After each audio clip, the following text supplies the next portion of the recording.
You're going to grieve the loss of your marriage as you knew it. That's a very important process. The future, the past. What were you doing here or there when you went on this trip? Were you really with a girlfriend? What did you do? And here's a big question. How am I going to find out? I want to address that. How are you going to find out the truth? You know, I'm a guy and like you, I want the truth.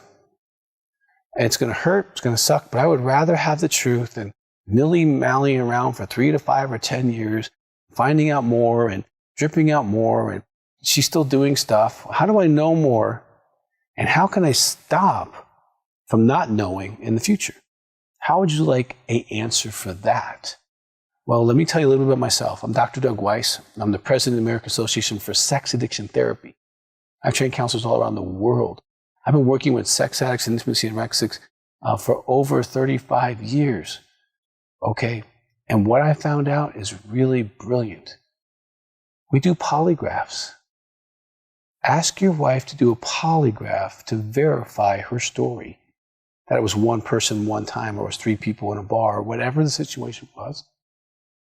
Questions like, when did you start having sex outside of marriage, and when was the last one?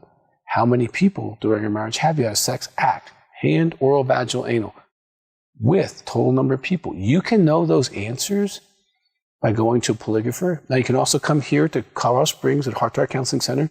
We do intensives for these situations every week of the year for decades. So if you're trying to save your marriage, it might be really good to do that. And you can do the polygraph here. It's extra, but you can do that, and we can knock it out, and you can get support for the situation. But not knowing the truth is going to really be one of the things that's going to be a variable whether you can stay or not. Because you're more likely to leave if you can't know the truth.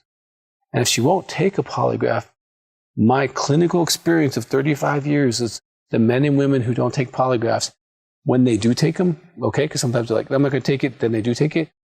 The discrepancy between what they told their spouse and what actually was true is significant. And also, with your wife, you need to find out about pornography, masturbation, Facebook, Instagram, all this kind of stuff. Is she doing that?